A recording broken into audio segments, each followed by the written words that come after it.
Tulis.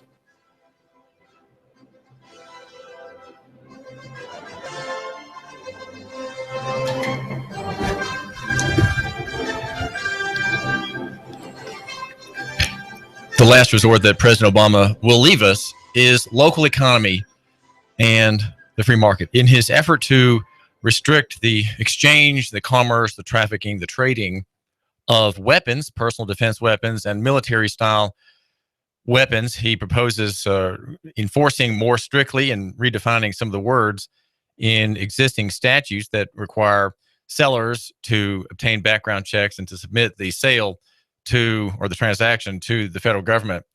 And he proposes having more FBI agents to supervise this surveillance and to redefine terms to make more and more people subject to the good people, as you like to call them, and to leave the last resort for the trading of weapons, private exchanges done intermittently. Presumably, one will have to look carefully at the rules that are for people in federal jurisdiction, presuming that these people are in federal jurisdiction, and then to heed the requirements might be of a kind that would restrict the number of weapons you can sell in a year, and so on, and the circumstances of those trades.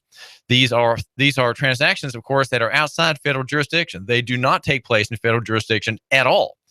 The federal jurisdiction does not exist in the traffic of weapons in the free market in any of the states, in any of the 50 states. And yet we have a federal president who thinks that he, minding the Second Amendment, as he piously says, can restrict this traffic. Well, in the end, people will bow before him. They will bow before his executive privileges and his claim of authority.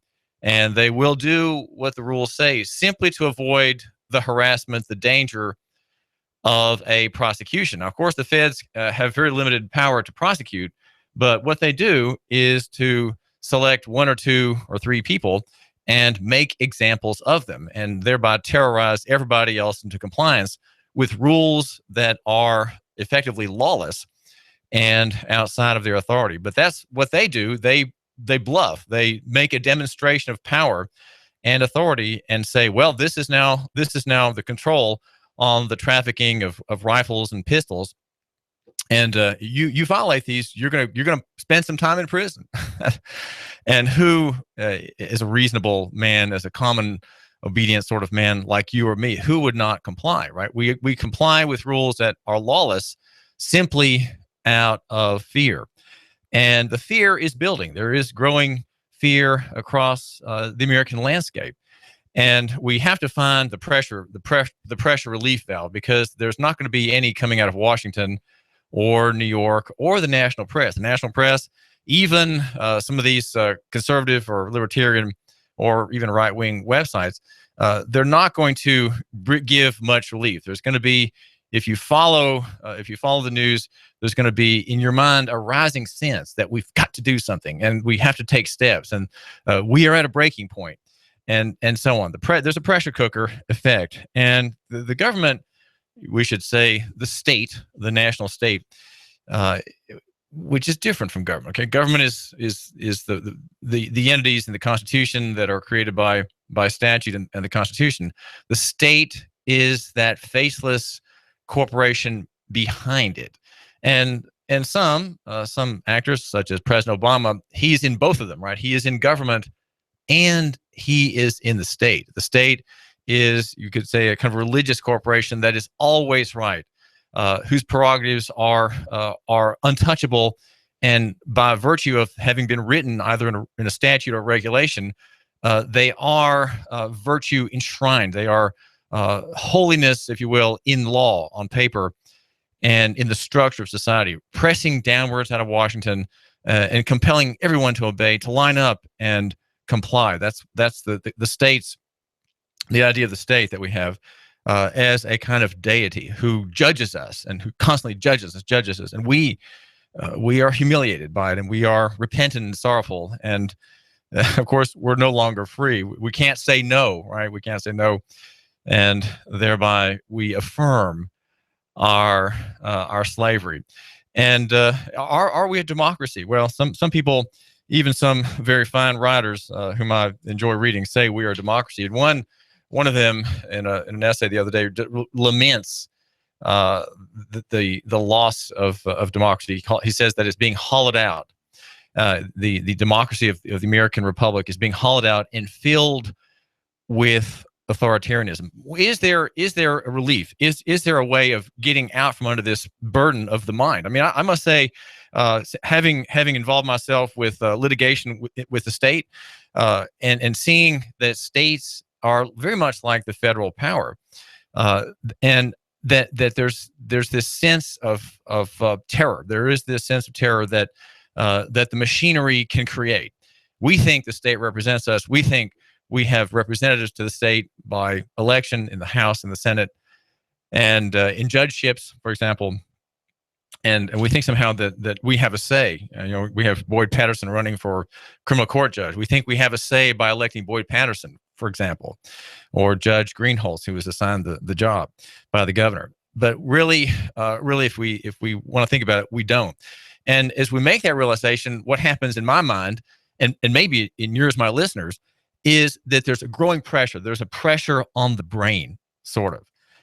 And my question is, what can we do now? What can we do here to understand how these things are working, and yet to not, in a way, not pay them any mind? The restrictions on weapons that are proposed, if they are put into effect after the comment period in the CFR, the Code of Federal Regulations, they will be certainly challenged in court by the Gun Owners of America or the NRA or some defendant, and they will be thrown out, no doubt. But in that interim period, which could be 2 to 3 years, there will be grief and fear and cowering. We will all cower before Washington and before the federal presidency.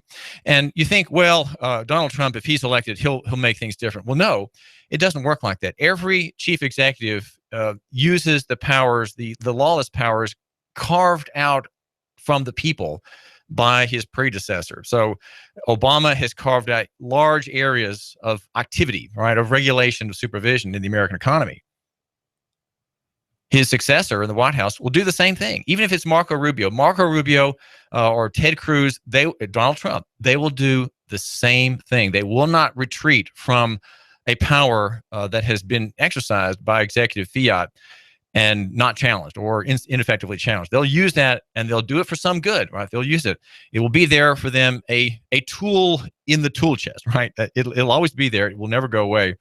And so the pressure builds. I think the solution is local economy, even on the point of weapons, even here in Chattanooga and Hamilton County, on the point of weapons. If these rules go into effect in 90 days, which is to say 3 months, we have local economy. And what that means is that if you want to buy a weapon for your personal defense, or you want to buy a weapon to have a stake, say, in the Second Amendment or in the Tennessee Bill of Rights, you just have to buy it personally. You have to buy it from an individual who is not in business and not in commerce of selling weapons. So you have to find someone who has a weapon that you want and say, okay, you've got an SKS and you've got 1,000 rounds of ammunition and some stripper clips and some cleaning tools. What's it going to cost me? And then you buy those things from that person, or an M4 Colt or a Mini 14 or any other weapon that has a purpose beyond personal defense. Right? That's what is a great threat.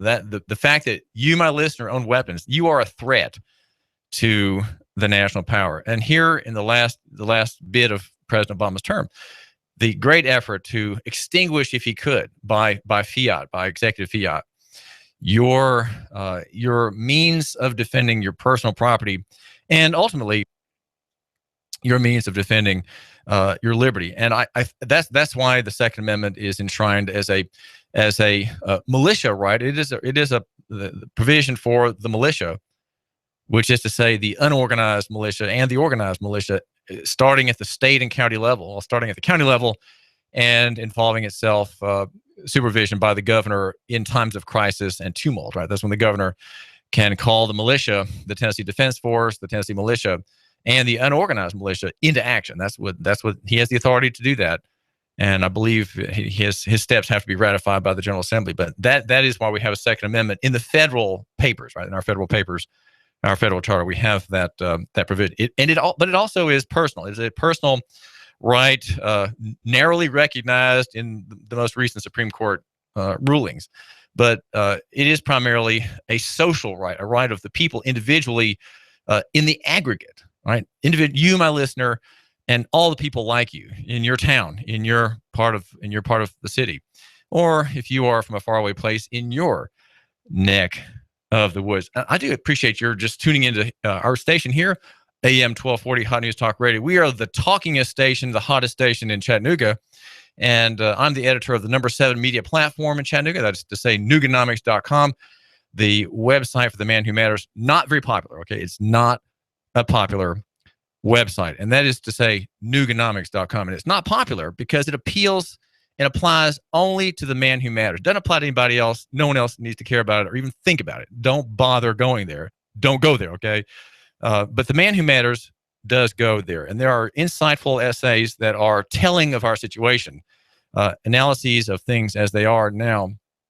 And some of them have a kind of a legal interest. For example, I've been exploring for the past year the nature of the administrative state and have found remarkable liberties in Tennessee law that are not recognized by courts, and lawyers don't recognize the liberty either in the statutory liberties that touch on an extremely important property right. That is to say, the right of mobility, the right of locomotion, rights that are essential to the exercise of all your other rights. Your right to worship, your right to make a living, your right to earn a living in an occupation of common right, such things as that.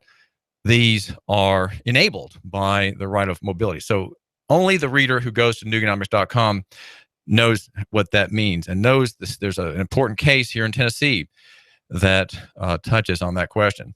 Well, what is, I'm begging the question here, what is the solution? In the gun question, the answer, the relief valve is local economy.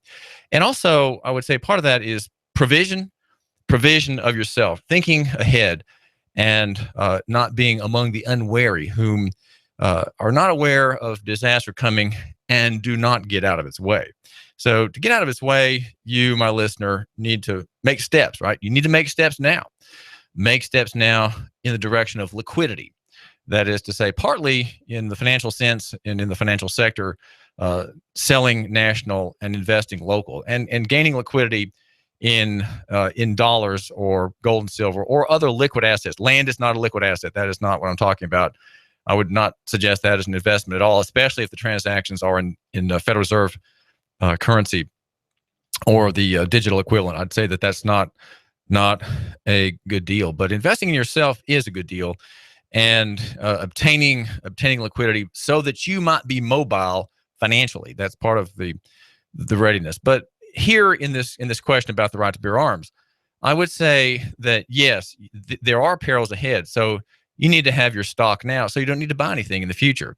If there is a desertification of that marketplace, by which I mean an imposition from the top down by a lawless authority, not yet challenged, but a lawless authority that creates a desert where people cannot have relationships left to right, front to back. There effectively would be, if the Democrats could have their way and the Republicans would ratify it, a ban on the sale of weapons or the trading of weapons for other assets or dollars, and that is what's ahead. If you want to save money, make sure you know about Don Ledford General Motors car dealership in Cleveland. General Motors has had a great offer for you. There's some large trucks, big pickup trucks. I'm not sure if the offer is good today, but we have been touting at Don Ledford a series of brakes that would total in some instances $10,000. And there has been a $1,000 gift card thrown in for fun on the purchase of some of these large, manly pickup trucks of the kind you, my listener, care about. So do think about Don Ledford if you have let that pass.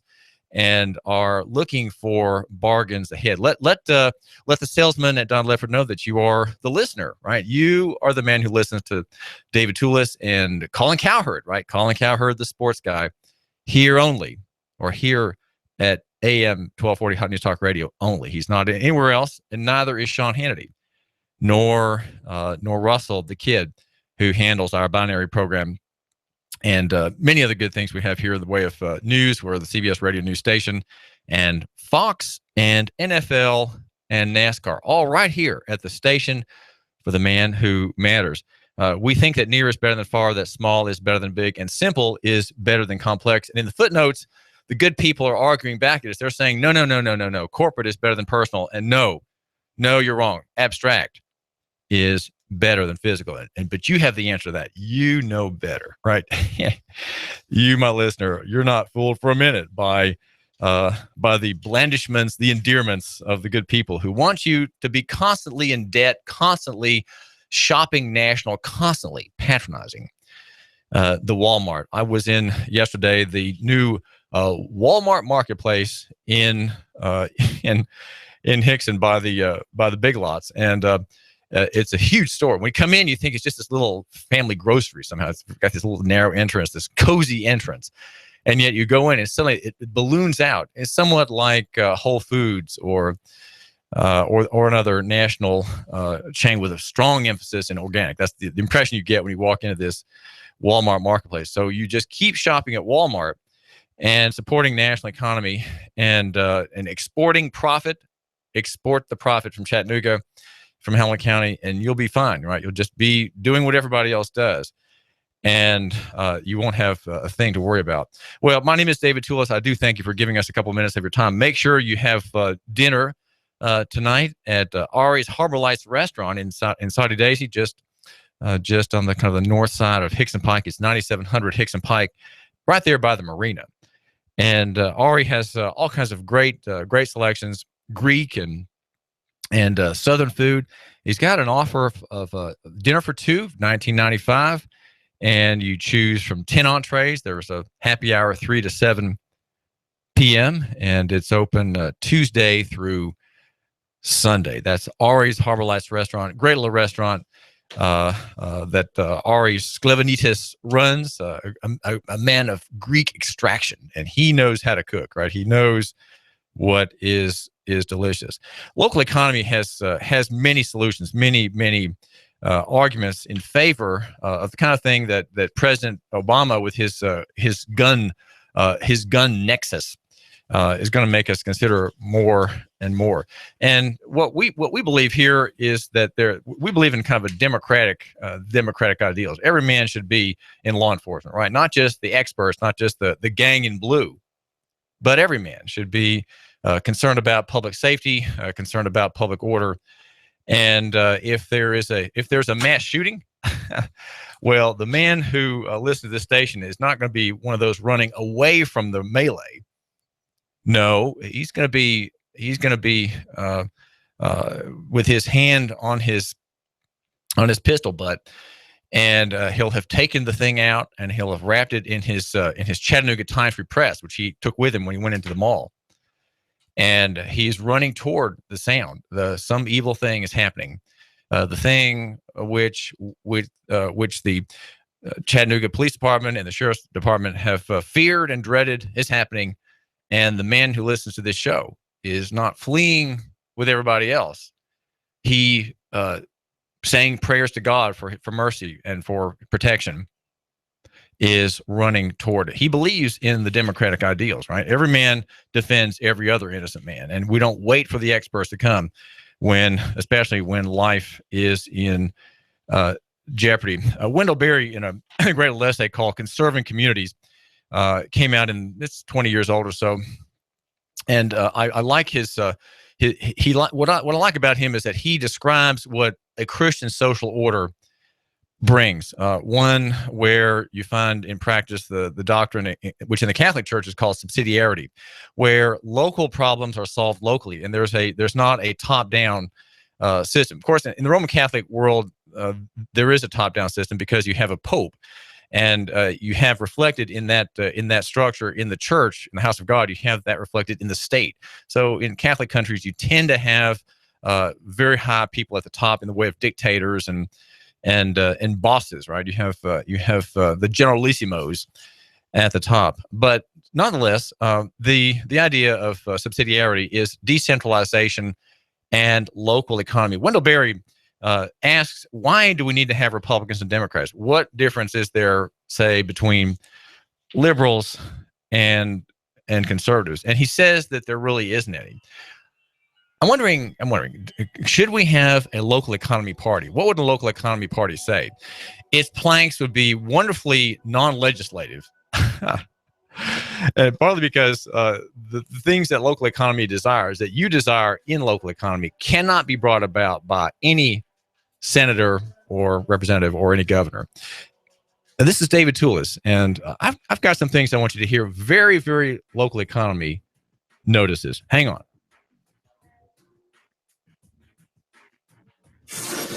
You give us 12 minutes and 40 seconds, we'll give you Chattanooga and the world. News Talk 1240. Expect lots of sunshine for your Tuesday. Cold out there right now. Highs later on 43 to 45, but not as breezy. Tonight, clear, cold, and frosty again. Lows 23 to 25. For Wednesday, mostly sunny, a little warmer. Highs upper 40s, more clouds, lower 50s Thursday. For lunch or dinner, come to Guthrie's, home of the original golden fried delicious chicken finger with their special world famous sauce. Open daily locations in Trenton, Signal Mountain, and Ringgold. Go get Guthrie's. It's always good. And I'm 1412 Chief Meteorologist Patrick Orr. On AM 1240, Hot News Talk Radio. You give us 12 minutes and 40 seconds, we'll give you Chattanooga and the world. News Talk 1240. Save up to $10,000 right now. That's right. You can save up to $10,000 on your purchase of a new Chevy, Buick, GMC, or Cadillac through the end of the year at Ledford GMC Buick in Cleveland. And get a $1,000 gift card if you purchase a new vehicle now through January 4th. At Ledford GMC Buick Cleveland, it's our biggest event of the year, the Model Closeout Event. Hey, you could use $1,000 to help pay Santa off. Don Ledford Chevrolet in Cleveland is the fastest growing Chevy dealer in the Tennessee Valley. It's tool time at Don Ledford. Purchase any new truck or SUV. Get your choice of a chainsaw, circular saw, jigsaw, gas yard tools, and more. If you want a real man's truck, then hop into a Sierra or Silverado. All offers are compatible with $1,000 cash back. There's over 30 programs that allow you to save up to $10,000 during Don Ledford's biggest event of the year. Save big now during Ledford's Model Closeout Event from Ledford GMC Buick in Cleveland. Don't miss it. You have an event coming up for the holidays, or maybe it is your daughter's wedding, or maybe just a church or office party, then you need to select Choo Choo Barbecue. That's correct. Choo Choo Barbecue. Whether you like pork, chicken, or beef. Oh, yes. Choo Choo Barbecue with their savory rub flavor. Oh, my goodness. It's making me hungry right now. You add in their delicious smoked aroma, and you have set the table for a perfect meal with Choo Choo Barbecue. That's right. Choo Choo Barbecue. Why don't you give them a call right now? 423-843-9554. That's 843-9554. Call 423-843-9554. Choo Choo Barbecue. You know where it's located, off of Hickson Pike, right there at the Valley Brook area. Don't kid yourself. Your stomach is already on the way.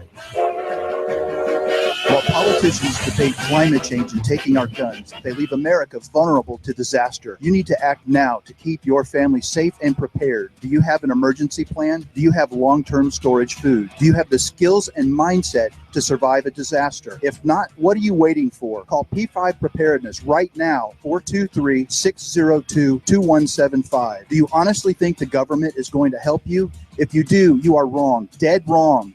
Don't get caught unprepared. Let the experts at P5 Preparedness get you ready for any emergency or disaster situation. Today, we offer a wide range of classes for the beginner on how to prepare, as well as the expert prepper. We stock a wide range of supplies, including long-term storage food, water filtration, outdoor gear, tactical gear, and plate carriers. P5 Preparedness, East Brainerd Road between I-75 and Gun Barrel Road. You will see the Army Deuce and a Half truck, 423-602-2175, 1309 Panorama Drive, Chattanooga. P5preparedness.com. Hot News Talk 1240.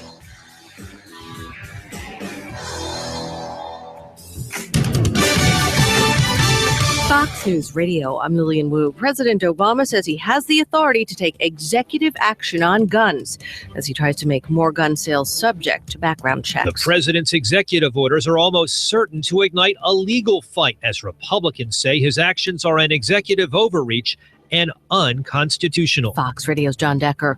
A hostage standoff involving 11 children in Georgia is now over. Our officers, SWAT team, and the fire rescue department did a tremendous job. This was a 5-hour deployment. It's very cold out here. They worked in treacherous conditions. All of our folks were outside. The hostages and suspect were inside in a warm room. Chief James Conroy of the DeKalb County Police Department. The freed hostages said to be doing okay. The suspect reportedly stabbed himself in the neck, and Amazon says shoppers ordered more than 23 million items on Cyber Monday. Fox News, we report. You decide. You give us 12 minutes and 40 seconds, we'll give you Chattanooga and the world. Fox News Talk 1240. AM 1240 Hot News Talk Radio with your hot news update. Pumps are closed at a MAPCO gas station after water was found in fuel tanks. The report shows 5 inches of water was found at the bottom of a fuel tank, and one of the fuel samples tested was about 80% water. That's the MAPCO gas station on Standiford Gap in Ottawa. A Chattanooga Fire Department lieutenant is now off the job after being arrested for DUI. Lieutenant Jerry Lee was arrested around midnight on Saturday by the THP. He's now been placed on administrative leave with pay, and he'll be placed on administrative leave without pay as soon as the fire department receives a police report confirming his arrest. The widening of I-27 north and south between 12th and 6th Streets has begun. It'll be happening from today until January the 6th, 2016, between the hours of 7 p.m. and 6 a.m. The contractor will be implementing temporary lane closures to install median barrier rails and remove the median, and then perform paving work. When the weather turns bad, turn to AM 1240 Hot News Talk Radio. On the net, hotnewstalkradio.com. Follow us on Twitter, YouTube, and Facebook. From the Hot News Talk Radio Weather Center. Chattanooga, we've got you covered. When the weather turns bad, the Tennessee Valley turns to Hot News Talk Radio. Go, go, go, go, go. You give us 12 minutes and 40 seconds, we'll give you Chattanooga and the world. Fox News Talk 1240. Live from Chattanooga, Tennessee, it's Nooganomics with David Tulis.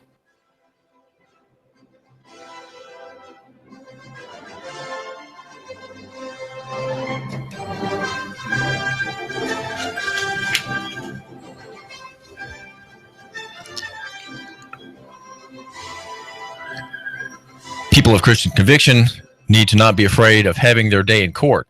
That is, after all, what the Lord Jesus promised his people when he told them of his pending departure, his death at the cross, and said that they would be hounded, they would be slain every hour, and those killing them would think that they were doing God a favor. There's a minister in Great Britain, in Belfast, his name is James McConnell, who was found not guilty of making grossly offensive remarks. That was the charge against him. He had made comment in a sermon at age 78, an old Christian, about Islam, and it said that that Islam is against God and is a religion in error in many ways and causing soul-damning errors. He was found not guilty. The judge said while he considered the remarks offensive, he did not consider them grossly offensive under the law.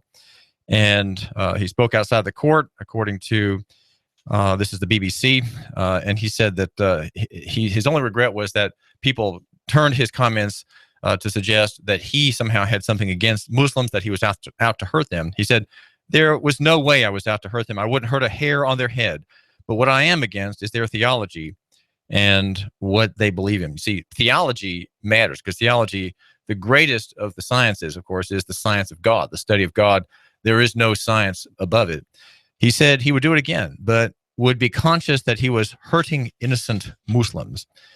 He had denied the charges, among them that he had used a public electronic communications network, the internet, and causing a grossly offensive message to be sent by means of a public electronic communications network. So you see, if the government licenses anything, it can then eventually, as it deems fit, license the content.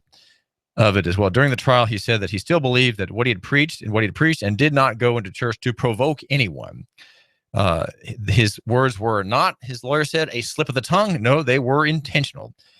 And of course, the argument by the attorney was that he should not be convicted. Judge Lyon McNally told Belfast Magistrates Court he did think the pastor's passion in preaching meant it had caused him to lose the run of himself, and advised him to consider the impact of his words in the future. So there's a little bit of don't preach in Jesus' name stuff from the judge at Newtown Abbey, County Antrim, in over comments, part of a sermon given in 2014. The Wall Street Journal has a story of some importance interest to the local economy. Again, a local economy solution to the breakdown in the national sector, the breakdown and increasing constipation in the national sector. And the headline is "More People Turn to Faith-Based Groups for Health Coverage." At the very end of the story by Stephanie Armour, there is reference to to Samaritan Ministries. Leaders thought signups would slow because of subsidized insurance on exchanges. Instead, the Peoria, Illinois-based organization has moved into a 3-story headquarters and recently threw a luncheon celebrating 50,000 members. None of us imagined it would be this big, said James Lansbury, Executive Vice President of Samaritan Ministries International. The difficulties with narrow networks, high deductibles, and premiums on the exchanges were much higher than even we expected. Our growth rate has been higher than ever before. And while, of course, there are official concerns about this unregulated free market Christian or religiously based privatization of networking, of risk pooling in Samaritan, of which I'm a member, I pay. Let me tell you what I have in the way of advantage. As a professing Christian, I deal with other people, professing Christians, who tend to be abstemious, right? They tend to be moderate in their tastes and their desires, tend to be much healthier people, maybe a little bit younger than the general population, since they have children, right? And what we have is, as a family member, I pay $405 per month, going directly to another Christian family in need. And I choose my own doctors, and I have no deductible. I'm fully compensated. I pay as a cash patient. I demand, or I negotiate, if you will, the cash price on everything from tests to hospital rooms to surgeries, and then reimbursed at 100%. I pay only $405 a month, and that goes not to bureaucracy and administration at Samaritan Ministries, but directly to another family about whose situation I'm told every month by a letter that includes a very useful newsletter that I get. I really enjoy reading that as well. My name is David Tulis, and if you want to find out more about that, contact me. I'm the editor of Nooganomics.com, the website that has covered this issue, as we have covered it here at AM 1240 Hot News Talk Radio, online at YouTube.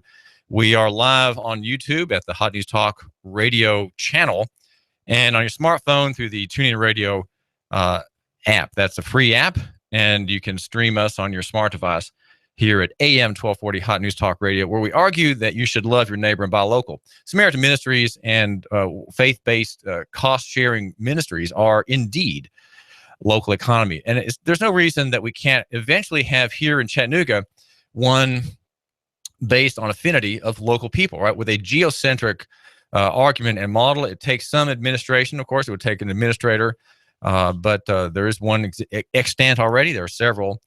And one of them is Samaritan Ministries. But it could be done here, where everybody, you can hand deliver your check, right? You can hand deliver it, visit the sick child or the injured dad, and say, here's a check, okay? Then you can do that and say, well, we are praying for you, and we know that in God's providence you will be taken care of, and in His good grace your health will be restored. That's what happens in these Christian cost-sharing ministries. There's no right. You don't have a right to that person's check by contract, right? You don't have it by right of statute, as in Medicare or Medicaid. You have it by grace extending from one family to another, and that is of note. So that's in the Wall Street Journal today about faith-based groups for health coverage, and that is an expanding market. And since healthcare is going to ruin the national economy, and collapse much of what's practical remaining in the national government. Look for solutions in this direction. Okay, look in this direction, and think of doctors such as Kerry Friesen over at the Mind Body Center on Lee Highway. He's involved in the free market, the local economy in medical care, as is Dr. Matthew Hitchcock at Hitchcock Family Medicine here in Hickson. It's just one building up the hill slightly from Raphael's restaurant on Hickson Pike. Just the next building on the uphill side of Raphael's is Hitchcock Family Medicine. The same system, and these two systems work together. And I'm trying to convince my mother, 92 years old, to think about taking part in at least that part of this free market development. Speaking of free market, there's a restaurateur of Armando's of Hickson. His name is Anthony Johnston. This little footnote about employment opportunities comes with a footnote, a kind of a criticism of me. The news about his need is this: he needs a front end person in his restaurant. That's Armando's of Hickson. The man who's looking to hire a good person to handle the front desk and orders is Anthony Johnston. Anthony Johnston at Armando's in Hickson, just by the new light there at the new Thrasher stoplight on Hickson Pike. The rebuke came when I said, "Well, Anthony, we're offering a special. If you pay us by the Square payment systems, which allows for, it's kind of a credit card, debit card transaction, we'll double your advertising. This is a special that my station is offering to our clients in January. Double your advertising for the same amount, but pay us by this method." He took me to task. He said, "Well, David, wouldn't you rather have a check? Why would you want to eat the expense of that Square transaction? That's about it's under 3%, but it's more than 2%.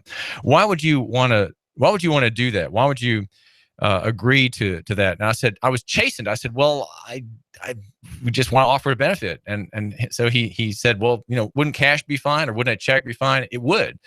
And I'm duly chastened, the host of this show, who is offering a special using a technology that's part of national economy, right? A national economy technology where the skimming goes on. There's the skimming fee rather than a direct payment by cash or check or other means. That's a very interesting rebuke of me not thinking about what I'm proposing, right?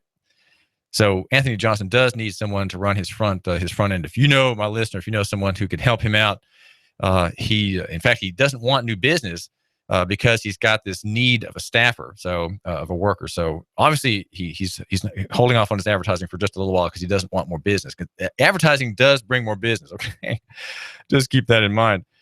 We have a story in the Chattanooga Time Free Press about Chuck Fleischman, and Chuck has invited General Robert Neller, who heads the Marine Corps, to speak at the Armed Forces Day Luncheon in May. There's a spokesman from the Marines, Eric Judd, who says he is seriously considering the opportunity to come to Chattanooga, providing the timing works out. The Marine Corps will be specially honored this year at this military parade. That's according to Mickey McCamish, Vice President of the Chattanooga Area Veterans Council, which organizes that event. That's here in Chattanooga. And this is a reference to the story in the Chattanooga Time Free Press. That's my source of this information. And I wonder why we have military parades. When I was a boy, I was very military oriented. I was a military historian. I wrote war novels. In fact, I rewrote a war novel I had written 3 times. I kept writing it over and over, rewriting it to improve it as I matured as a writer. And finally, the third version in the first version, it was 100 pages of single-space type on my Smith Corona manual. And the second version was longer. And then I started over again. On the third one, I got just into the first setting. I didn't get past the first setting of the third go-round, clearly not finishing the work that I had envisioned in the narrow lines. But now I've taken a more mature perspective and trying to ask what is godly, right? What is a godly way to think about warfare and the prince, right? The prince and his adventures. Do we need more of them, or should we somehow find means of restraining military adventurousness and bloodletting in remote places? There's a story at lifesitenews.com of a very kind abortionist. He's a very gracious and fine man in New Mexico. His name is Boyd. Curtis Boyd, and he offers a service that says if you he doesn't kill babies by cutting them to pieces, he poisons them to death, and then when they're ejected, he will allow for and encourage the tearful departure. We recognize, he says, that patients carrying a baby with fetal abnormalities have specific and special needs, and we have services geared especially for you. Prior to the induction, that's the murder. We discuss the patient's wishes for saying goodbye to her baby and make a plan to accommodate her wishes. We offer a memory box containing a receiving blanket, footprints, a certificate of stillbirth, and photos. Many women and their support choose to view the baby the day following induction. We can help with arrangements for burial and cremation. Clearly, he understands that the baby's a human being, but it doesn't matter. We have to have our feminist exercise of personal identity, and that child, boy or girl, will be honored on departure. Right, the late departed Deb. There's a story from TV3 by David Carroll continuing his fine coverage of the Ottawa queer rape case. 3-on-1 using a device, a pool cue, and the team has played 3 games since this rape. Rhonda Thurman, the school board member, is really outraged that has happened. That there's not been a drawing up, a kind of taking of accounts, a stopping of all things and taking accounts. Like sometimes you go to a store and you can't go down certain aisles to take anything off of it because the accounts are being checked, inventory is being made specifically and without any guesswork. And so that's kind of what she is proposing for that school. But no, school sports are extraordinarily important. They are vital to the community. And so games continue. Though this event 13 days ago, according to Michelle Herron's follow-up story, parents call on superintendent in Ottawa rape case, and she is telling us about a second mother who has a child who is abused, also not sexually. Tanya McBriar says, this is a child, his life will never be the same. McBriar says she can relate. Her son, 14 at the time, was beaten on a Hamilton County school bus 3 years ago. She says he was beaten so badly the traumatic brain injury he suffered still impacts the verb, him today. He's always cautious. She says he thinks someone is going to jump him. That's what he says. He's not as sociable as he used to be. He doesn't get out like he used to unless he knows the crowd is going to be his friends or he knows who is going to be there. Superintendent Rick Smith has not commented or publicly responded. And the district attorney, who's called General, the general is Neil Pinkston, is going to be investigating this crime. He points out something I hadn't quite realized before reading this story by David Carroll. David Carroll at TV3. There's a statement about the rape case, and it says, at present, no one has contacted Hamilton County law enforcement to formally report any criminal behavior having taken place in Hamilton County by anyone associated with the OHS boys basketball team. Of course, the crime took place elsewhere near Gatlinburg. However, recent media reports cite family members of OHS freshman basketball players who accuse upper-class teammates of an ongoing pattern of assaults allegedly committed under the guises of hazing. And so he's asking for people to step forward with other information that suggests a pattern of criminal acts. Speaking of prosecutors, one of the prosecutor's officers is Boyd Patterson, is going to be running for judge. And I know Boyd Patterson a little bit. He's recently published a book that gives the verses in the Quran about jihad, and his goal in this book is to invite condemnations of acts of jihad overseas and here by faithful idealist Muslims, to have these acts condemned by other Muslims who are not perhaps as consistent or as believing of these verses as the terrorists and the militants are. His campaign said having more than 25 years of study and experience in the legal and psychology fields gives Mr. Patterson a unique perspective on criminal justice. His work with the gang task force focused on both crime suppression and community collaboration to keep at-risk youth and adults out of the court system. This is according to the Chattanooga.com account of this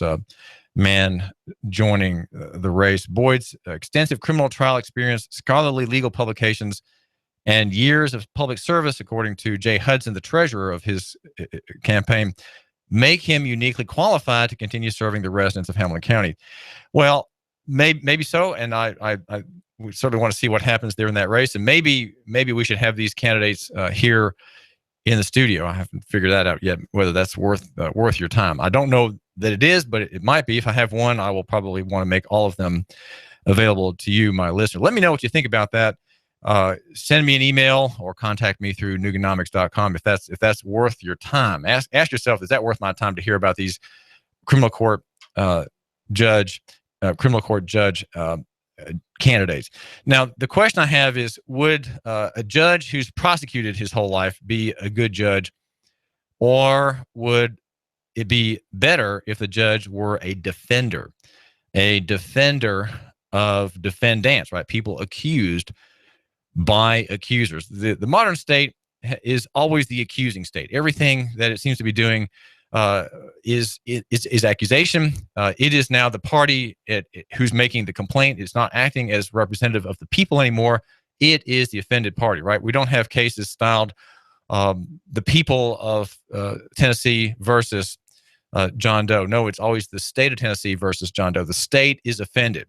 Even when there's a common law crime committed against a person, let's say a rape or a beating or a theft, these are prosecuted in the name of the state, not on behalf of the people who are the victims. That's not anymore the process. And that has come about because the state has kind of deified itself, and we all, of course, look to it for solution of all of our problems, our national problems, our local problems. We view the state as our savior. And it would be better to have a candidate who defends people, defends the guilty, and defends the innocent. And I almost would prefer not someone who's a prosecutor. Prosecutor is someone who always thinks in terms of the prerogatives of the state, and he's going to push that against people whose crimes may just be victimless, right? How many crimes are victimless crimes? How many there are? There are many, many of them. And I would say probably most of the cases that Boyd Patterson prosecuted were not common law crimes, but just paper crimes. Do we want a judge who thinks that that's important and that that's justice?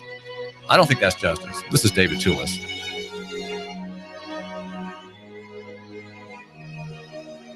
Expect lots of sunshine for your Tuesday. Cold out there right now. Highs later on 43 to 45, but not as breezy. Tonight, clear, cold, and frosty again. Lows 23 to 25. For Wednesday, mostly sunny, a little warmer. Highs upper 40s, more clouds, lower 50s Thursday. For lunch or dinner, come to Guthrie's, home of the original golden fried delicious chicken finger with their special world-famous sauce. Open daily locations in Trenton, Signal Mountain, and Ringgold. Go get Guthrie's. It's always good. And I'm Team 12 Chief Meteorologist Patrick Orr. On AM 1240, Hot News Talk Radio. You give us 12 minutes and 40 seconds, we'll give you Chattanooga and the world. Fox News Talk 1240. A view like no other awaits you for lunch or dinner at Ari's in Sunny Daisy.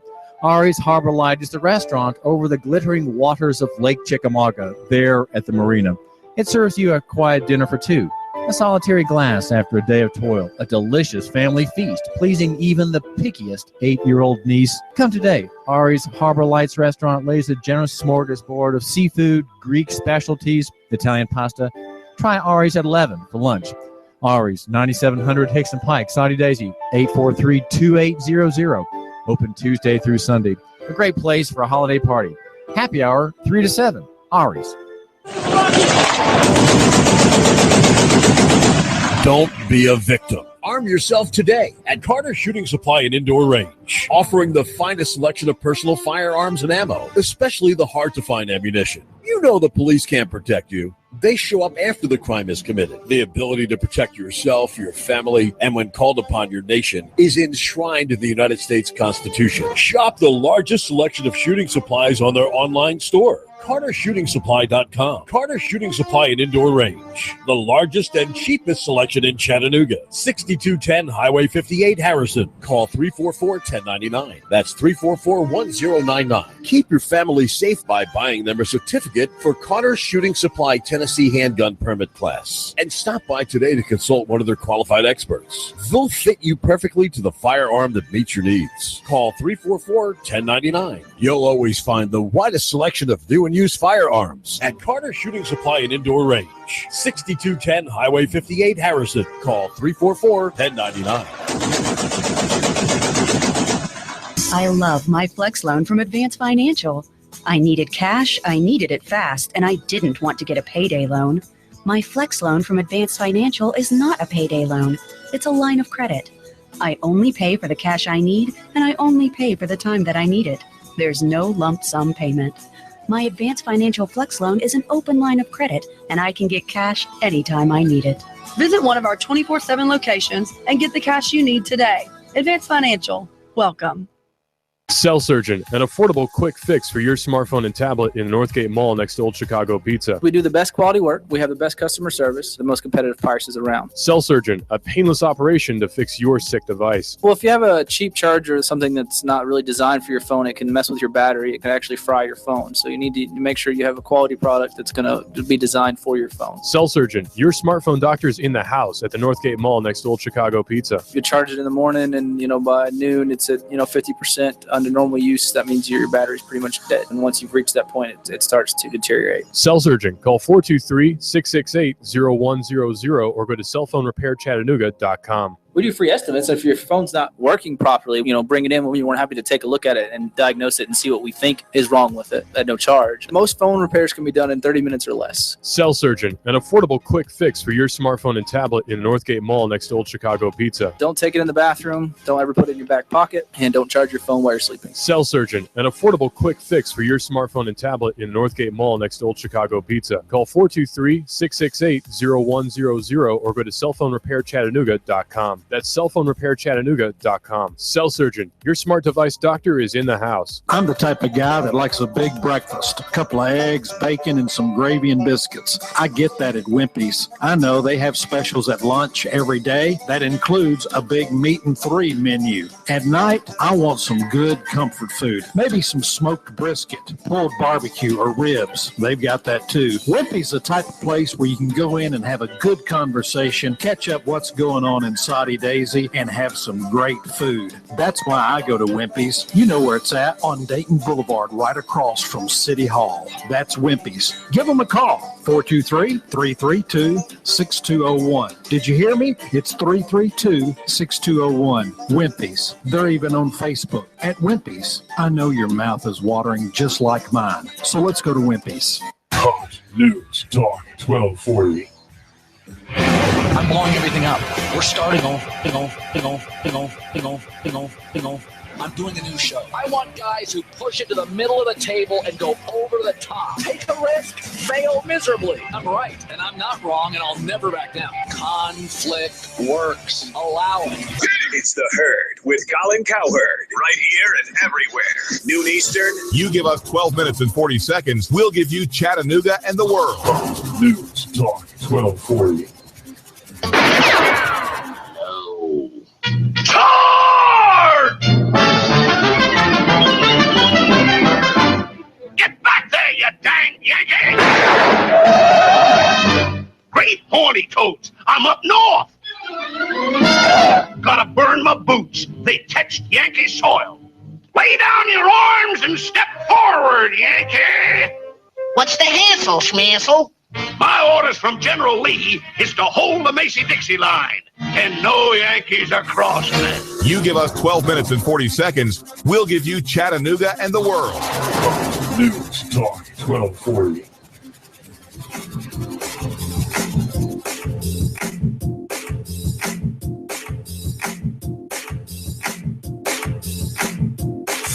give us 12 minutes and 40 seconds, we'll give you Chattanooga and the world.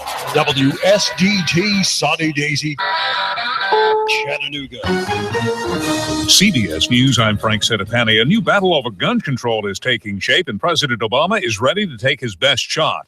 CBS News White House correspondent Pam Coulter. Under the new executive actions the president will spell out shortly, anyone who sells multiple guns for profit will have to get a license and do background checks. Sellers will be required to report guns that are lost or stolen in transit, and a privacy barrier to states reporting mental health information is being removed. The background check system will operate 24/7 with hundreds more FBI employees. Robert Farrago with truthaboutguns.com believes the president is pushing the envelope. Whether or not the changes he makes are pragmatic are irrelevant. The Constitution of the United States is extremely clear that the government cannot infringe upon the right to keep and bear arms. Armed anti-government protesters are in the fourth day of a takeover at the Malheur National Forest outside Burns, Oregon. CBS's John Blackstone sees no indication they'll leave anytime soon. Nothing has been damaged here by the occupiers.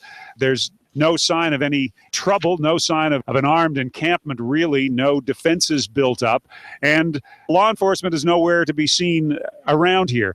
Drivers in the San Francisco Bay Area are dealing with flooded roads from the first in a series of El Nino storms lined up over the Pacific. If those storms are as relentless as forecast, floods and mudslides could be a daily danger for the next 2 weeks.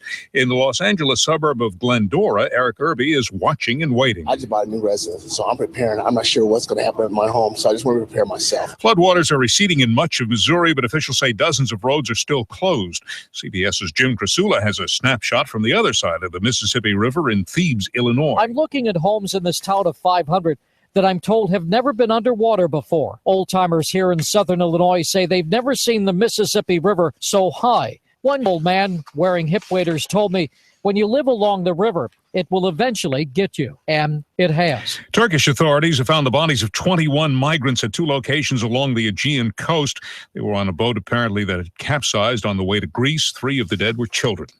The year-end sales figures are in, and there's no doubt 2015 was a banner year for car companies. CBS's Jeff Gilbert tells us low gas prices and easy credit terms brought out the buyers. It was a December to remember, with Fiat Chrysler sales up 13%, Ford 8%, GM 6%. That will likely make 2015 a record year for car sales. Rare identical triplets born 10 weeks premature in Houston about a month ago are home from the hospital.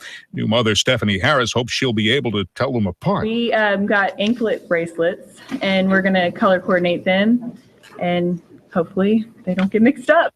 Wall Street is trying to rebound from yesterday's sell-off, but after 30 minutes of trading, the Dow Industrials were down 24 points. This is CBS News. Are you paying too much for term life insurance? I'm Jim O'Connor, independent life insurance agent specializing in term life insurance. There's been a price war between the major life insurance companies. If you've had your term life policy more than 2 years, you may be paying too much. For example, a male age 45, non-tobacco user issued preferred best, $1 million of coverage is only $56 a month guaranteed level for 10 years. Or a male age 50, non-tobacco user issued preferred best, $500,000 of coverage is only $91 a month guaranteed level for 20 years. The life insurance industry is going through exciting changes. Make sure you're not paying too much for your term insurance. For new or replacement term life insurance, call for a free quote. 800-799-0903. That's 800-799-0903. Don't pay too much for your term insurance. Call 800-799-0903 or visit my website at term22.com. That's term22.com. Rates based on standard underwriting and may vary by state. An African boy's hope for a normal life rests in the skilled hands of a team of American surgeons. CBS's Vicky Barker has the story. The 8-year-old Congolese boy, Danae Sibomana, was attacked by chimpanzees 2 years ago. His brother and cousin were killed. Danae's lips were ripped off and one cheek was torn apart. Now, doctors volunteering their services plan to perform rare facial reconstructive surgery on him at Long Island's Stony Brook Children's Hospital, which is footing the bill. It's hoped 3 procedures over the next 8 months will restore Danae's ability to chew, speak, and smile. Vicky Barker, CBS News. Overseas, police in Yinchuan, China are after a man suspected of setting a bus fire that killed 17 people and injured 32 more. The Dutch airline KLM says a disturbed passenger injured himself and a co-pilot before he was subdued by other crew members and passengers on a flight from Amsterdam to China. Frank Sedapani, CBS News. Are you paying too much? You give us 12 minutes and 40 seconds, we'll give you Chattanooga and the world. News Talk 1240. Live from Chattanooga, Tennessee, it's Nooganomics with David Tulis.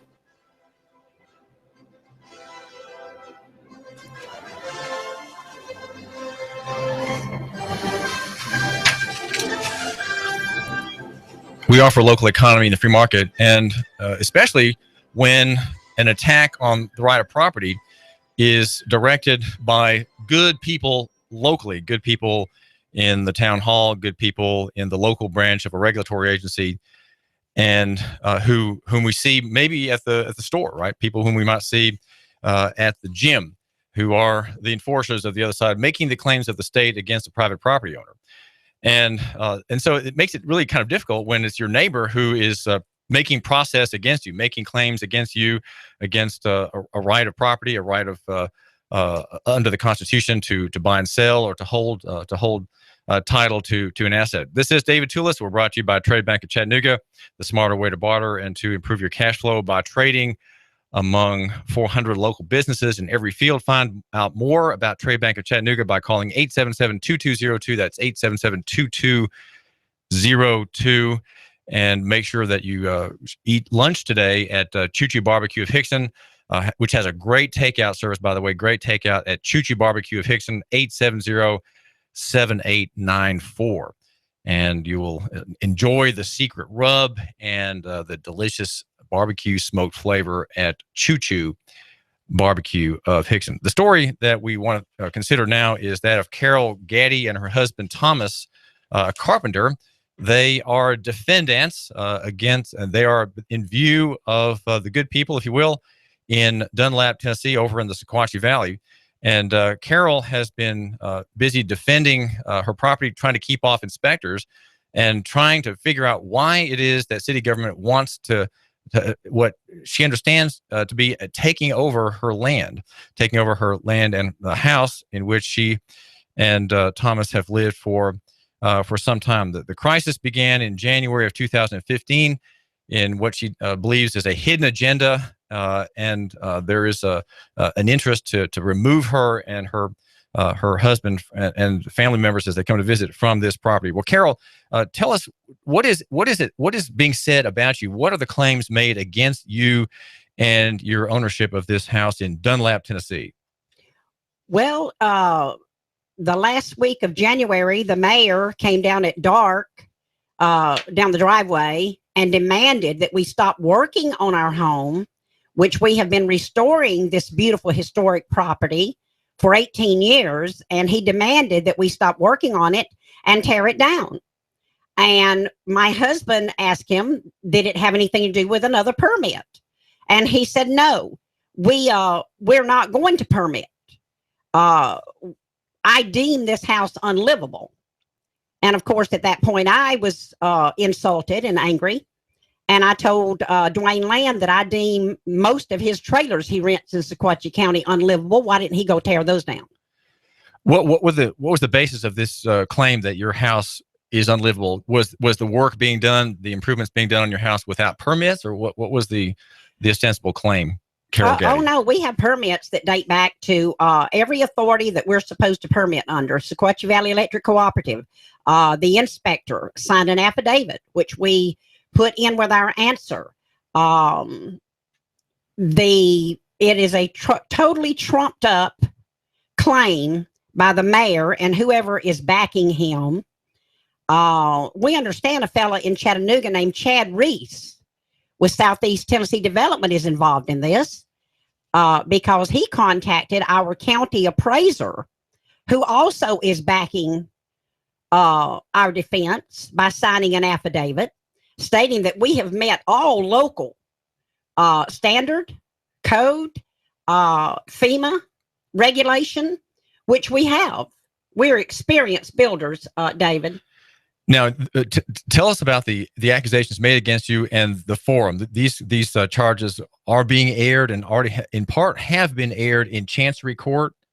Yes, in we're in the Sequatchie 12th County? District, 12th Judicial District, Chancery Court under Chancellor Stewart. And the city attorney is Stephen Greer. What is Stephen Greer saying? He is claiming that he needs to come inside of our private personal domain and take pictures. Okay, my question is, who wants these photographs of the inside of my home? Where will they end up? In whose hands? For what purpose? I mean, this is clearly an invasion of our private property rights. Did he say that he had a warrant signed by a judge under oath? No, he does not. Does he allege that there's any kind of criminal activity taking place at your property? No. Carol Gaddy? No, absolutely not. So what is it? So he wants to come on the property. He, the attorney, the agent of the city, Yes. he wants to come and take photographs. Does he want to take photographs of the kitchen sink piping, the bathroom, the attic, the foundation? What exactly does he have an interest in there? Well, the way I see this, David, this is to case out the inside of my home. And I'll go back and give a little detail that's important here. In May of 2014, while without any notice, and while my husband and I were out of town, the mayor, I didn't know this until we got the Exhibit A on May the 11th this year. The mayor and his buddy from Kimball and their building inspector and one other person, there were 4 men that were at my property without our knowledge, and we weren't home. And they took, at that same time, they took 25 photographs of my deck, everything that was personal on my deck, around the yard, around the house. What followed in the and I have police reports that prove this point. What followed? Did you file a complaint with the police? Oh, yes, absolutely. And the first one, I said my fence, my side fence on the sewer line easement, which I graciously, freely gave to the city of Dunlap in 2002 to help them get their sewer fixed. Okay, the fence was cut from the top to bottom. When I went to the police department to pick up the report, it said Ms. Gaddy phoned in, her fence has been damaged. I tried to get that corrected, but the police chief is so afraid of the city mayor. He doesn't even want my car seen in front of the police department. Unfortunate for us, David, the police chief is also our county commissioner, and he is afraid the mayor will come down there and fire him in his job, so he will not correct that police report. But we had a break-in. In other words, everything in our home was robbed. The 5 people all were from Dunlap. But they did not enter your house. They just entered the premises through the fence. Well, this robbery happened after those men were out there. Well, now, what are you saying? There was a separate incident when some other party, not connected with the city, presumably, came and stole property from you and your husband. In the weeks that followed, we have never had aggravated burglary in the 18 years we've been there. But after these men were out there taking photographs and on our property, we experienced several break-ins. We experienced an attempted demolition of our home. The support beam immediately under the back roof of the section that had not been restructured because we were working it from the ground up with these steel reinforced concrete piers to meet FEMA regulation. Okay, the beam was underneath the back of the roof. Someone broke that support beam.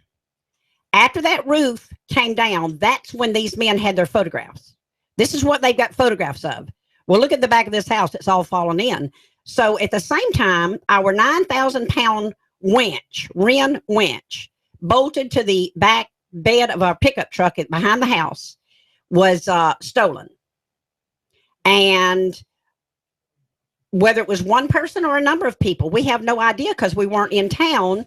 But it would be easy for someone to use a winch like that on the center of a support beam and pull that beam down. The only media outlet that has covered your situation is TV3, which has sent twice reporters to Sequatchie County. Sarah Sittery was assigned and also Natalie Potts, assigned by the probably what's the best television station in Chattanooga, TV3, and rather detailed reports, and that's what alerted me to your situation.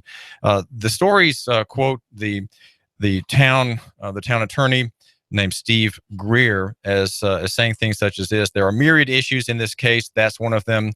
That's the question on the floodplain. He says also, if they think they've done what they're required to do, why won't they let us look at it? If you have nothing to hide, show it to us. He's quoted as saying by TV3. And also he says, no, they're in violation of all sorts of city codes. They're in the floodway and all kinds of problems with what they're trying to do. The chancellor said we could inspect, and she will not allow it.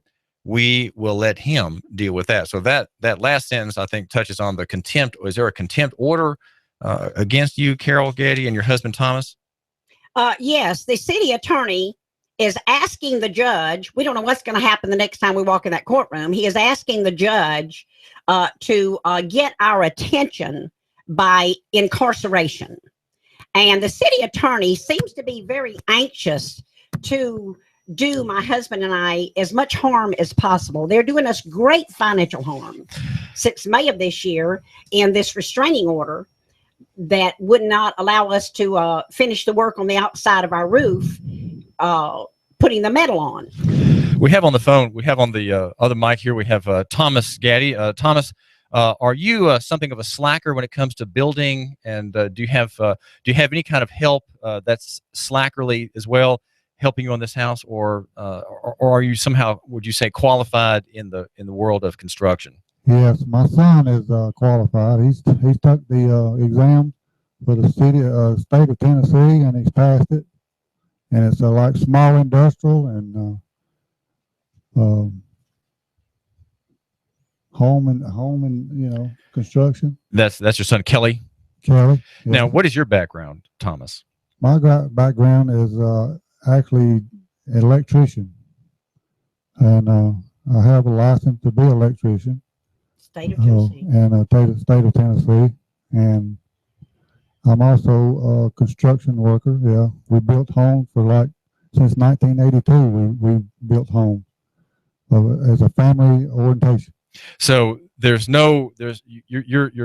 I'm asking you these questions because it suggests to the listener that you are someone who can certainly modify a house, even over the period of 18 years, do a little bit of here, a little bit of there, of construction and improvement of the house. These are not things that are hazards to your health or the health of your wife or anybody else. No, that's true. Okay, so your house, you would say, Thomas Gaddy, is structurally sound.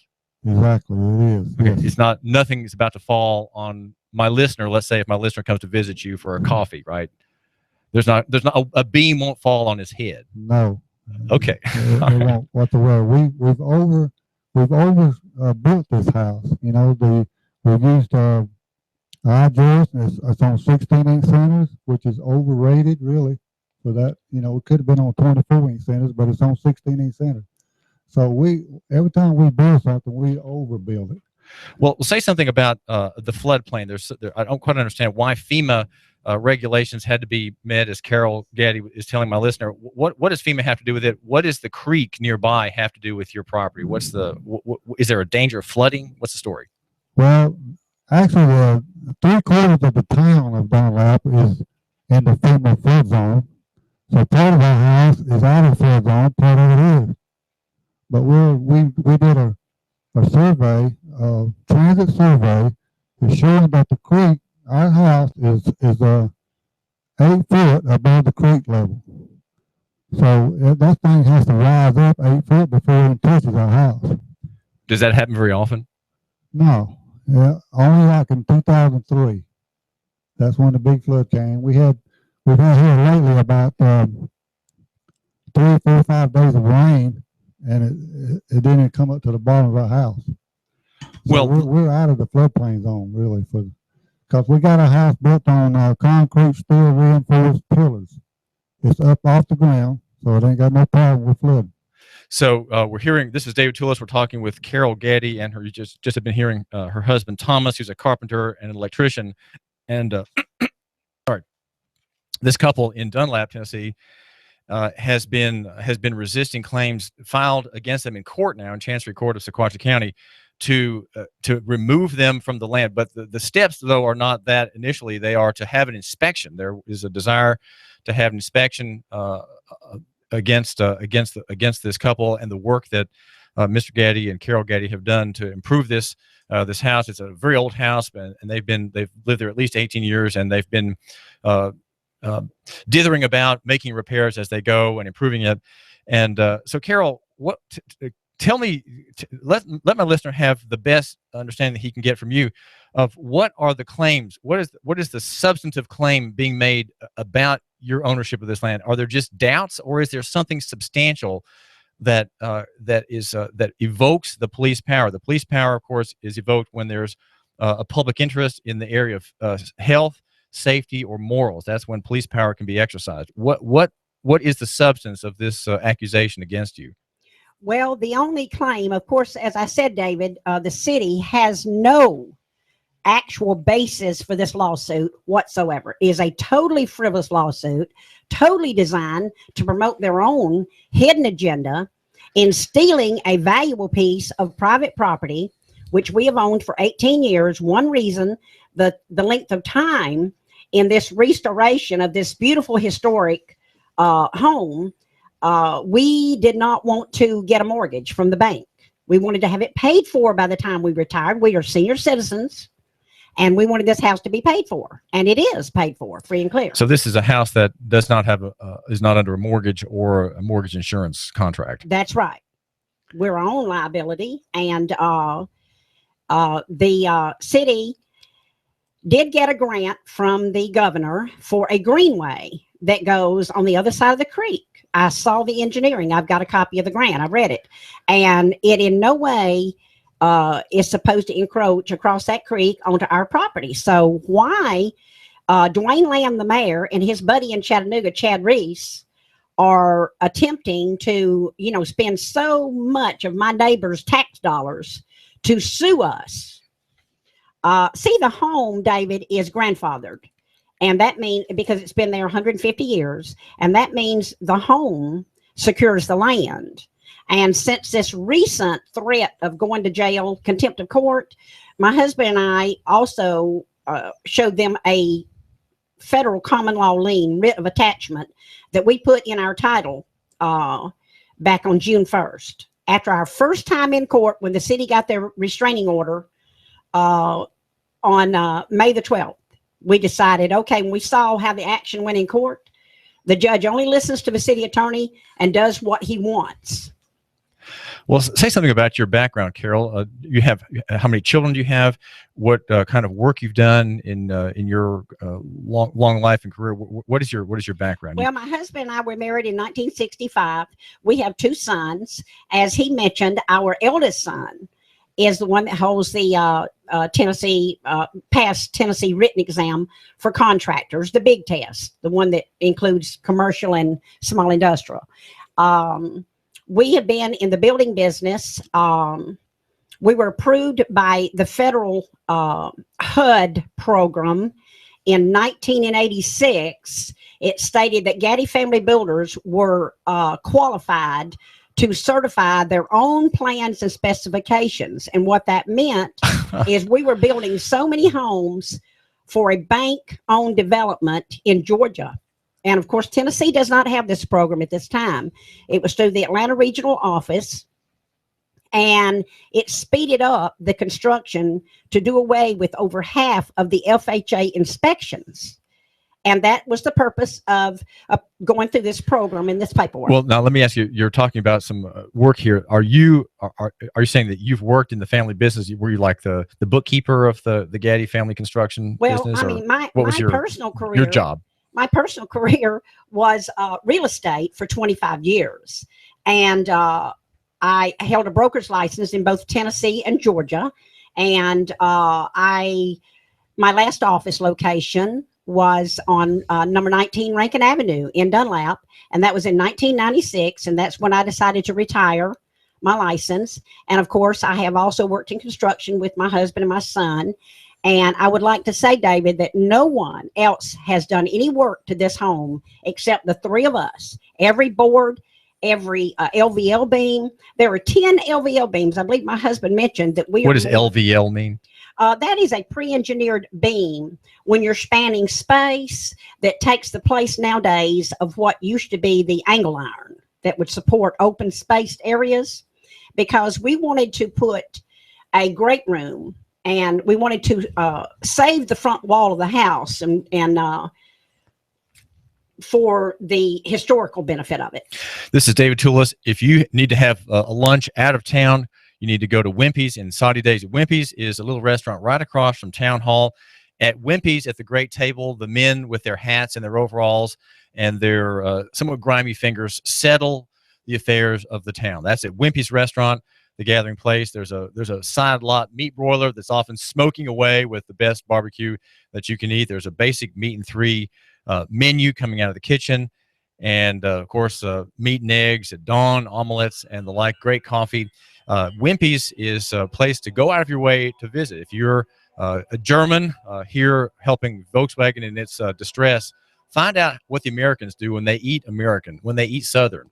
They go to Wimpy's restaurant just opposite the Town Hall in Saudi Daisy. It's worth the ride. It's deeply Southern. This is David Tulis. We're talking with Carol Gaddys and her husband Thomas about a crisis in Dunlap, a property rights crisis where seemingly arbitrarily and capriciously state actors are trying to seize private home.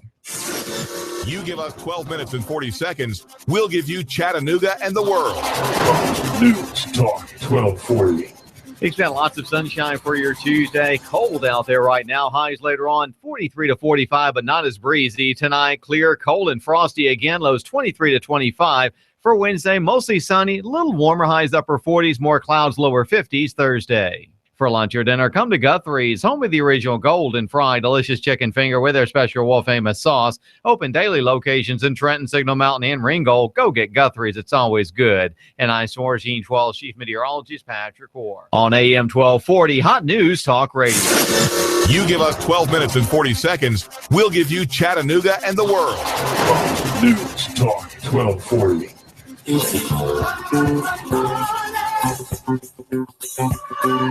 On your signature, you can get $150,000. Can you believe that? $150,000 on your signature. Hi, I'm Bruce Krebs with the Entrepreneur Source. There's a program right now that you can get $150,000 on your signature with no pledge of collateral or personal guarantee. Call me at 423-875-5621 to learn more. 423-875-5621. You've been thinking about starting a business and becoming self-sufficient. Don't do it on your own. I have a proven track record for the last 13 years, a 96% success rate. I can guide you into a franchise where you will pay yourself through the startup phase with very low or little risk. Call me now. I'm Bruce Krebs at 423-875-5621. 875-5621. And make sure to listen to the Entrepreneur Hour every other Wednesday from 11 to 12 o'clock here at AM 1240 Hot News Talk Radio. Call me now, 875-5621.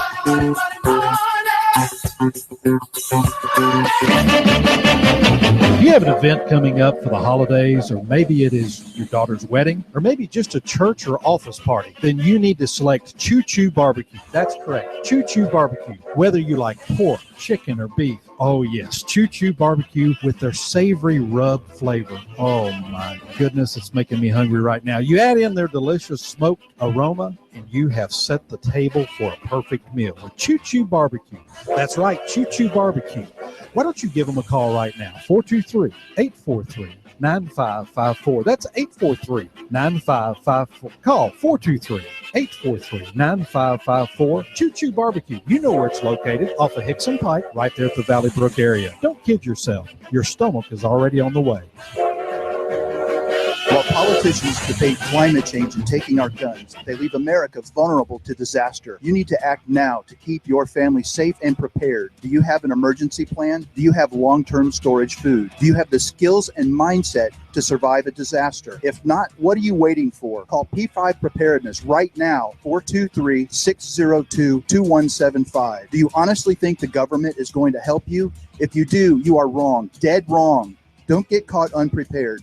Let the experts at P5 Preparedness get you ready for any emergency or disaster situation. Today, we offer a wide range of classes for the beginner on how to prepare, as well as the expert prepper. We stock a wide range of supplies, including long-term storage food, water filtration, outdoor gear, tactical gear, and plate carriers. P5 Preparedness, East Brainerd Road between I-75 and Gun Barrel Road. You will see the Army Deuce and a Half truck, 423-602-2175, 1309 Panorama Drive, Chattanooga. P5preparedness.com.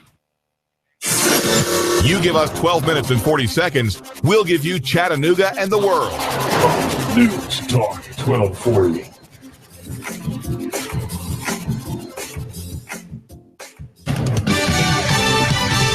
Fox News Radio. I'm Lillian Wu. President Obama's getting ready to reveal plans to expand federal background checks on gun purchases. Under the executive action, the president will apply a more sweeping definition of gun dealers that will expand the number of gun sales subject to background checks. Currently, guns purchased at gun shows, websites, and flea markets often skirt the background check requirement. Fox Radio's John Decker. President's executive order will also call on the FBI to hire 230 more examiners to process the millions of background checks that are conducted each year. Ceremonies in Paris today paying respect to the 17 victims of the terror attacks a year ago. And attorneys for the wife of comedian Bill Cosby have filed a motion asking a judge to postpone her scheduled deposition Wednesday. This according to the Boston Globe. Fox News. We report. You decide. You give us 12 minutes and 40 seconds, we'll give you Chattanooga and the world. News Talk 1240. AM 1240 Hot News Talk Radio with your hot news update. Pumps are closed at a MAPCO gas station after water was found in fuel tanks. The report shows 5 inches of water was found at the bottom of a fuel tank, and one of the fuel samples tested was about 80% water. That's the MAPCO gas station on Standiford Gap in Ottawa. A Chattanooga Fire Department lieutenant is now off the job after being arrested for DUI. Lieutenant Jerry Lee was arrested around midnight on Saturday by the THP. He's now been placed on administrative leave with pay, and he'll be placed on administrative leave without pay as soon as the fire department receives a police report confirming his arrest. The widening of I-27 north and south between 12th and 6th Streets has begun. It'll be happening from today until January the 6th, 2016, between the hours of 7 p.m. and 6 a.m. The contractor will be implementing temporary lane closures to install median barrier rails and remove the median, and then perform paving work. When the weather turns bad, turn to AM 1240 Hot News Talk Radio. On the net, hotnewstalkradio.com. Follow us on Twitter, YouTube, and Facebook. From the Hot News Talk Radio Weather Center. Chattanooga, we've got you covered. When the weather turns bad, the Tennessee Valley turns to Hot News Talk Radio. Go, go, go, go, go. You give us 12 minutes and 40 seconds, we'll give you Chattanooga and the world. News Talk 1240. Live from Chattanooga, Tennessee, it's Nooganomics with David Tulis.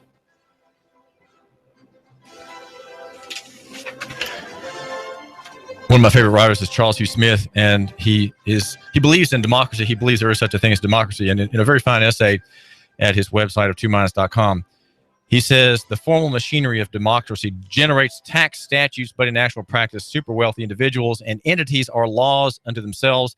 And he cites a very long New York Times article about the private tax system that saves the elite, the wealthiest, billions and billions of dollars. And there is a hollowing out of the democratic form, the form of democratic government, the form where you have representatives, you have government, and not so much the state. And what we have now, even evident here in Chattanooga and in the Chattanooga area, we have a kind of hollowed out, as Smith would say, a hollowed out democracy. It's filled with what? What fills the life of a democratic society, of a free society? Well, it is filled with authoritarianism.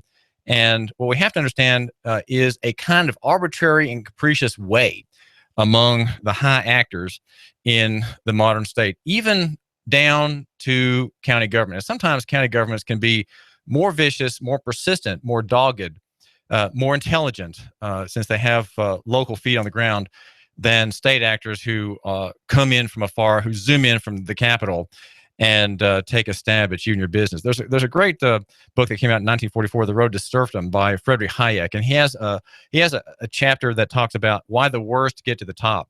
And we're not talking in the story out of Sequatchie County. We're not talking about murder or anything like that. We're talking about something much more seemingly harmless, which is the seizure of a couple's house from them for no clear cause, a seizure that's in progress today. With cases, with hearings not yet set, but hearings ahead for Thomas and Carol Gaddy, whose story was covered by a single media entity in Chattanooga, anywhere else that we know of, and that is TV3. TV3, David Carroll's station, doing yeoman's work covering this story.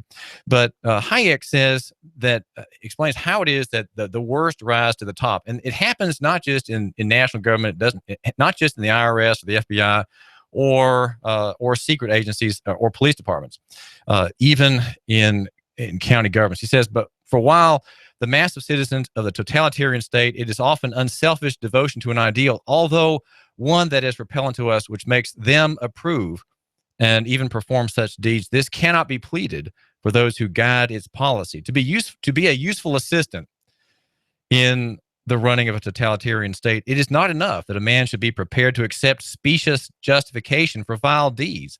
He must himself be prepared actively to break every moral rule he has ever known, if this seems necessary to achieve the end set for him. Since it is the supreme leader who alone determines the ends, his instruments must have no moral convictions of their own. They must, above all, be unreservedly committed to the person of the leader. But of course, this book was written during the time of Hitler and Hirohito and Roosevelt. But next to this, the most important thing is that they should be completely unprincipled and literally capable of everything. And so what we have is, we have not just the hollowing out of democracy by authoritarianism, we have the hollowing out of even local economy by people devoted to principle of the state, devoted to principle of the town corporation, or devoted perhaps to a local leader, a local influential person.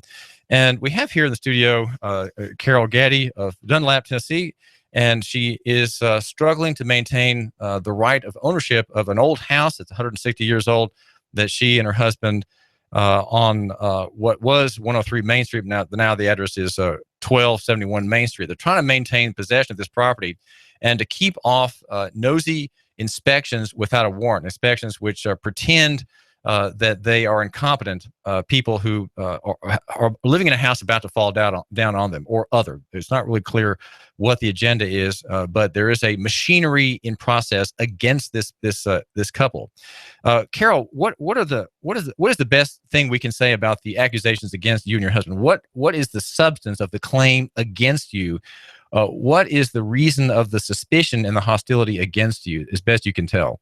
Well, in the beginning, I thought it had to do with the Greenway grant, because the mayor, they're constructing a greenway along Coops Creek. And of course, my property goes to the center of Coops Creek. When they file this lawsuit, I mean, it's simply a theft of a valuable piece of private property. That's the way we see it, because they have absolutely no basis and no grounds. And when I was able to obtain the complete lawsuit file, which was May the 11th, and we had to be in court the next morning, May the 12th, with a pro se without an attorney, the city attorney, Stephen Greer, claims that he inadvertently left all the exhibits out of the lawsuit through 2 filings over the previous 3 months. So you were caught by surprise at the hearing? Yes, absolutely. They had, we actually knew that someone had attempted a demolition of our home in May of 2014, but we couldn't imagine who would do such a thing. And then when we got those exhibits, and here was 25 full-page photographs of the destruction to the back beam of our house that occurred. Photos. Now you're mentioning these were photographs taken a year before by someone who broke through your gate while you were absent, while you and Thomas, your husband, were absent. And they actually cut the fence from the top to the bottom along the sewer line easement. We had given the city a sewer line easement in 2002 under Mayor Wagner. I've even had a neighbor visit me that suggested that because of the good solid contract that I demanded from Mayor Wagner that he signed as mayor of Dunlap in 2002, that may be their secret agenda as to why they wanted to work so hard at getting rid of us. What are you saying, that the city wants to extend its easement, or I'm not sure what you're saying? The point I'm making is my contract. I'm a real estate broker, and the contract that I insisted on to give the city free of charge some of the most valuable part of my property. That's my property that is out of the floodplain, but close to the right side of my home. And you're saying that they could presume to have authority to cut that fence to get into your property because it's on their easement. An easement that you granted the city. It's on a sewer line easement, but my contract stated that because I was giving them an easement to put a new sewer connector, gave them 30 feet of the right side of my frontage, right beside my driveway, that if they, because of this gift, did any damage to my property of any nature, of any kind, then or thereafter, that the city would be responsible for paying for it. But because this contract has been totally violated all these years, and they raised the street level in front of my house to deliberately make my driveway a funnel shape to funnel all the street water underneath my house to also attempt to destroy it. And this process has been going on, David, for 10 years. The city has been involved in this kind of destruction and harassment for 10 years. Is there some reason that they have to not like you? Is there something you've done or said, or have you run for office, or have you published letters to the editor that are negative of the city government, perhaps? I have written several letters to the editor about the careless spending in the past of our city. It's certainly not a great economic base there. This Mayor Land, when he went in, said he was going to promote business. Well, since he's been in there, he's raised raised taxes on all the small business throughout the town twice. That's 2 full %. Well, he went in. I ran for city council seat in 2009, and that's when the mayor went in office as mayor in 2009. And as I said, in this last election, he put a full % sales tax on the ballot. And of course, he got that. And the way that the money is spent in the city in the past, I have questioned. And I've actually wrote a letter to the editor on one occasion questioning the certification of our police officers in Dunlap, because some seem not that well trained. And I respect all authority. I have a great deal of respect for all officers and judges in our courts. I believe all authority was given to the people by God in heaven as a covering to protect the people. I mean, people need a peaceable median to work out their conflicts, and that is what the courts are for. But unfortunately, the judges have taken a rulership over in these courts, and they don't want the common people in their courtrooms defending themselves. We were minding our own business. It's the city that came after us with this lawsuit. So we have a perfect right to go into the courts of our country and defend ourselves in that court. It does not belong to the judges, and it does not belong to the attorneys at all. It belongs to the people, and that's what we're doing. And our Tennessee Constitution, David, states, and this is almost the exact wording in under Article 1, Declaration of the People's Rights. And I suggest everyone read that section of our Tennessee Constitution. If you don't read the whole Constitution, read that portion. And in court, I told the judge it is my sacred duty to resist because my Constitution tells me to resist. That means we're standing under the covering umbrella of our Tennessee Constitution in our fight in this cause, David. It says the doctrine of non-resistance to arbitrary power is absurd and slavish. And that's the exact wording, David. This is David Tulis. We're talking with Carol Gaddy of Dunlap, who, with her husband, Thomas, are trying to maintain the right ownership of a house, which is kind of under a siege by city government for reasons not clear to her, and we can perhaps surmise some of these reasons.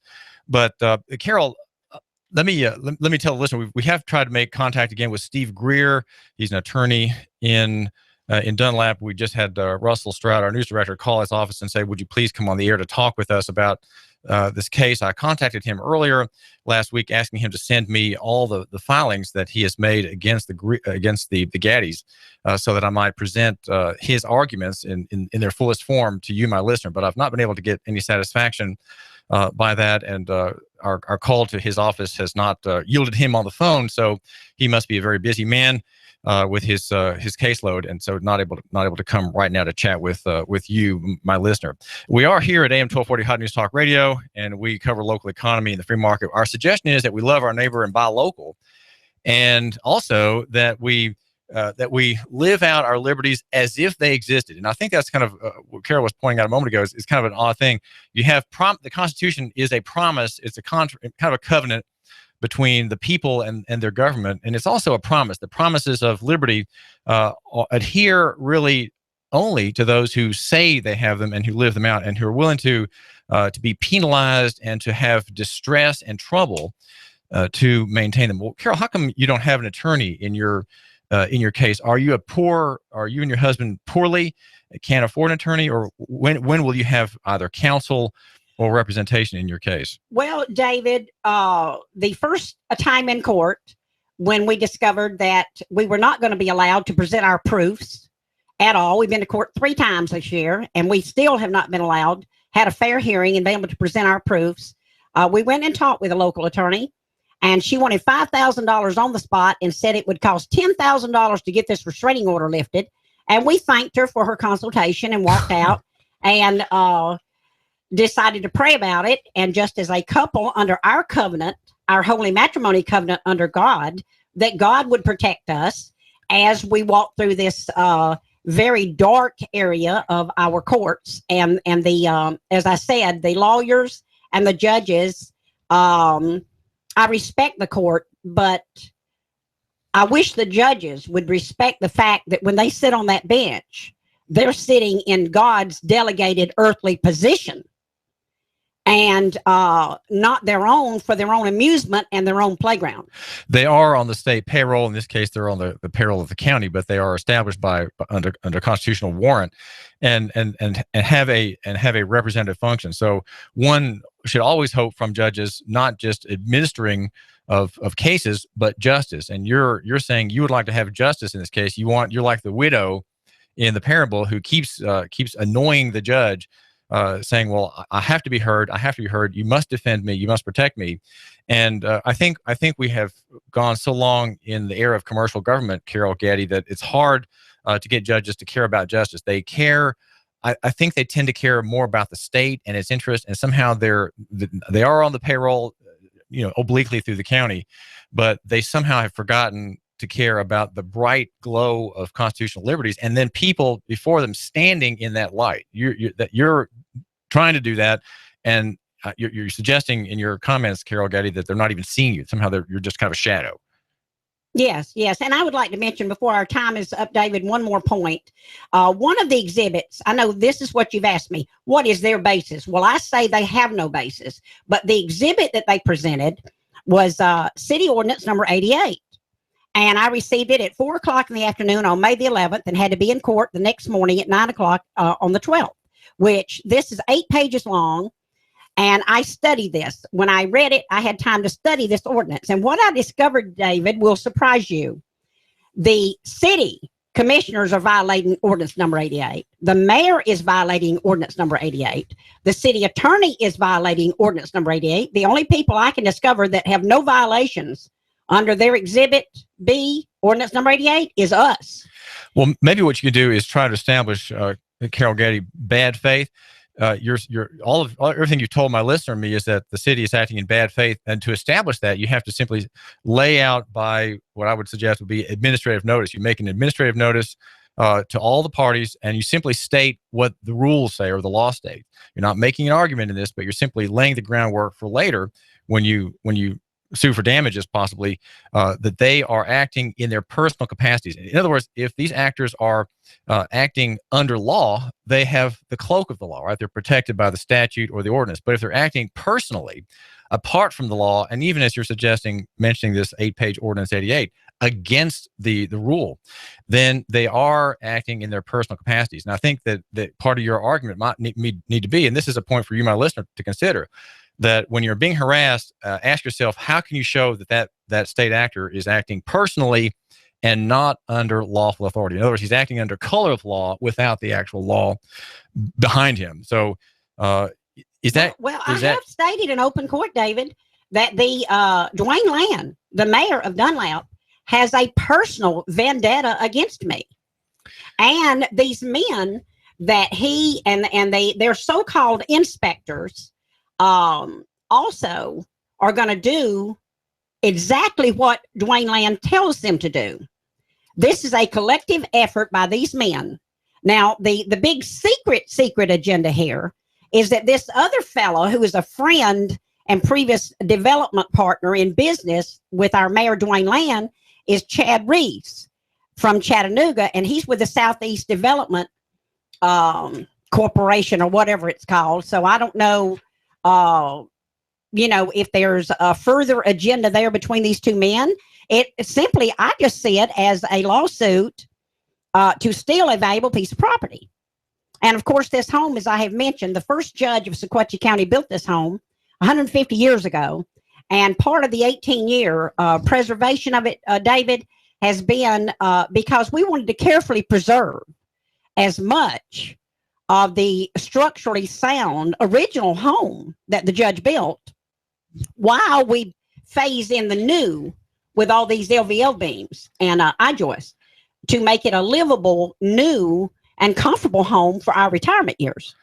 We're talking with Carol Gaddy, who sounds like she might have grounds for further research in the Tennessee Code. The Tennessee Code, Title 39-16403, is the official oppression statute, and it begins by saying that a public servant acting under color of office or employment commits an offense who, and there are a couple of points, who intentionally subjects another to mistreatment or to arrest, detention, stop, frisk, halt, search, seizure, dispossession, assessment, or lien when the public servant knows the conduct is unlawful, or point two, intentionally denies or impedes another in the exercise or enjoyment of any right, privilege, power, or immunity when the public servant knows the conduct is unlawful. So you establish, I think to establish that, you want to lay out the groundwork of your rights by notice. You have to give notice, Carol Gaddy, to these state parties. And then when they have notice, they then can't go back and say, well, I did it unintentionally or unknowingly. You see, that's there's what's called a good faith defense. Good faith defense is when the state actor says, well, I didn't know the rules were there, but you deny them that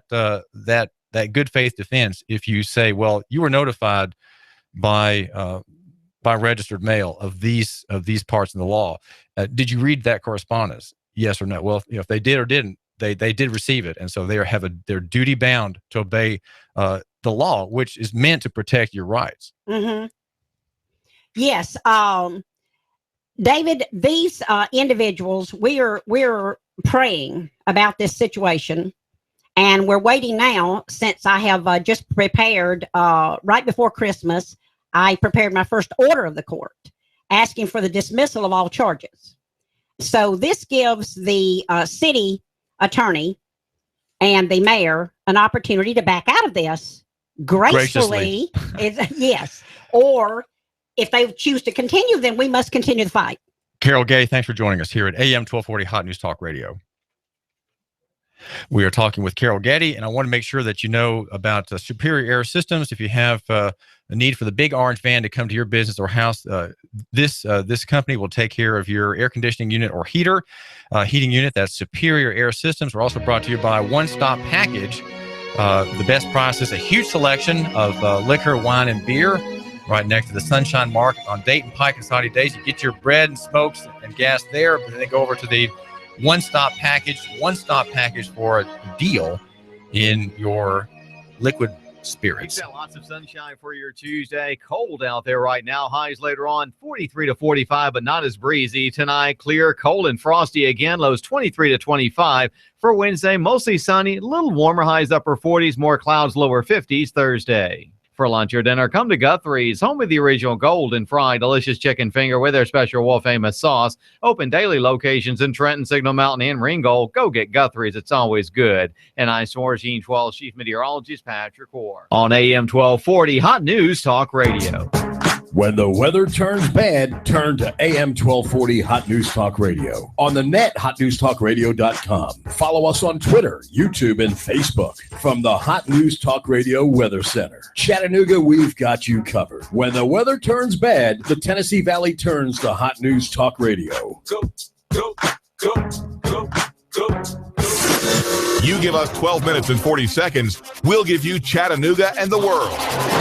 News Talk 1240. A view like no other awaits you for lunch or dinner.